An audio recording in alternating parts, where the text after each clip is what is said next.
Hello दोस्तों, मैं हूं मुकेश और मैं आपका स्वागत करता हूं आपके अपने YouTube channel maths by Mukesh sir में। तो आज मैं क्लास 9th का मैथ स्टार्ट करने वाला हूं और शुरू से पढ़ेंगे इसको। तो ये डॉक्टर मनोहर रे का मैथ है, न्यू एनसीईआरटी 2024 और 25 में जो चलने वाला है वही वाला देख लीजिए दोस्तों। अच्छे से पीछे दिखाता हूँ। तो ये न्यू एनसीईआरटी मैथ है, तो इसको अच्छे से पढ़ेंगे हम पूरा। तो आज मैं प्रश्नावली 1 की ए इसकी पूरी डिटेल में तो सॉल्व नहीं करूँगा, परंतु मैं 2 पार्ट में उसको सॉल्व करूँगा क्योंकि वीडियो लंबा हो जाएगा इसलिए। तो चलते हैं अपनी एक्सरसाइज पे और एक-एक क्वेश्चन को देखते हैं। दोस्तों, इस एक्सरसाइज स्टार्ट करने से पहले आपको कुछ नॉलेज होना चाहिए नंबर सिस्टम के बारे में, जैसे नेचुरल नंबर, जैसे whole number, even number, odd number, prime number, composite number, coprime number, rational number. ये नॉलेज आपने 8th में ही पढ़ लिया होगा। तो इसलिए मैं अगर कमेंट करके मुझे बता देना अगर तुमको इस पे वीडियो चाहिए डिटेल में, तो मैं अलग से बना के दे दूंगा। तो आज मैं सिर्फ क्वेश्चनों पे फोकस करूंगा। तो चलते हैं और प्रश्नावली का पहला क्वेश्चन देखते हैं। तो पहले क्वेश्चन में क्या बोला है, तो चलते हैं अपनी वीडियो पर।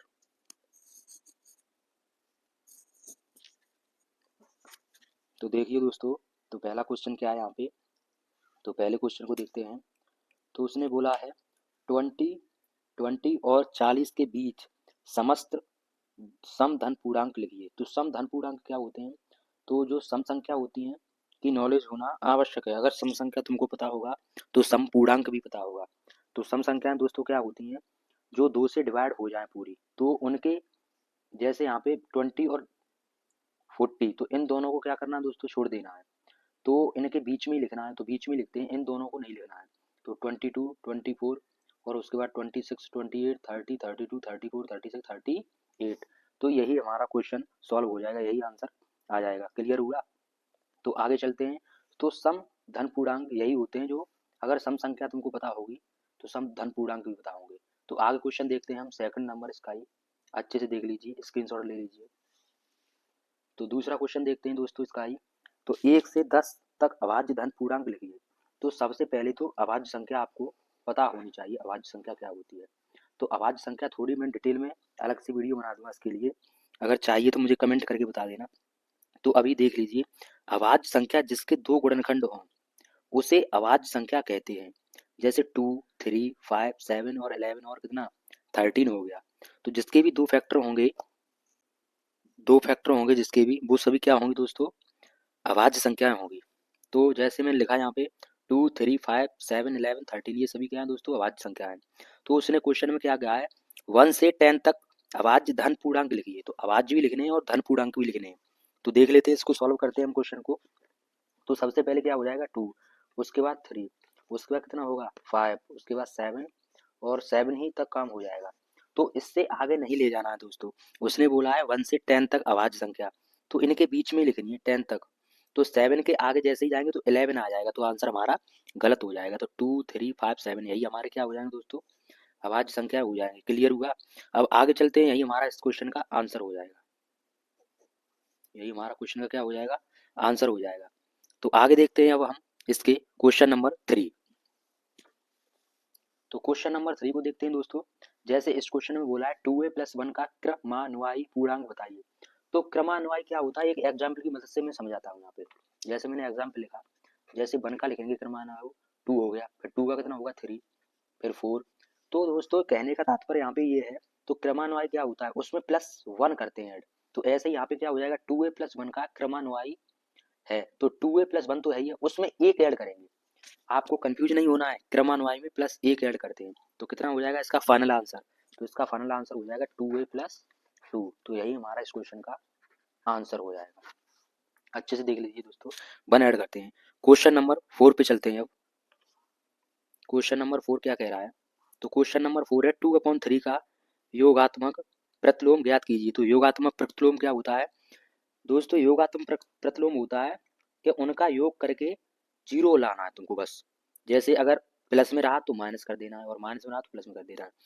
तो जैसे योगात्मक प्रतिलोम होता है, वह होता है जो ऐड करने पर 0 आए। तो 2/3 और योगात्मक प्रतिलोम इसका क्या होगा, माइनस का 2/3। इन दोनों को ऐड करेंगे तो कितना आएगा 0।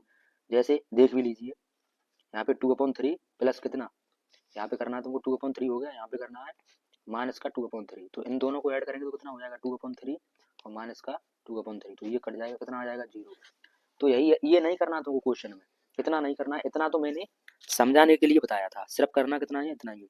तो 2 आपको लिख देना है, 2/3 का योगात्मक प्रतिरूप कितना है दोस्तों, माइनस का 2/3।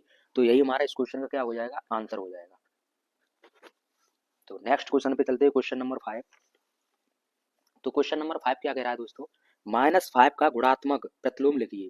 तो गुणात्मक प्रतिलोम क्या हो जाएगा, जैसे गुणात्मक प्रतिलोम में या उगात्मक प्रतिलोम में क्या होता था, 0 लाना है, गुणात्मक प्रतिलोम में 1 लाना है। जैसे -5 का किससे मल्टीप्लाई कर दूं कि 1 आ जाए, तो माइनस का 1/5। तो 5 से 5 कैंसिल हो गया, माइनस माइनस क्या कर देगा प्लस, तो कितना हो जाएगा 1। तो ऐसे ही आपको कंफ्यूज नहीं होना है, जैसे मैं क्वेश्चन करा रहा हूँ एक बार फिर से आपको रिपीट करना है।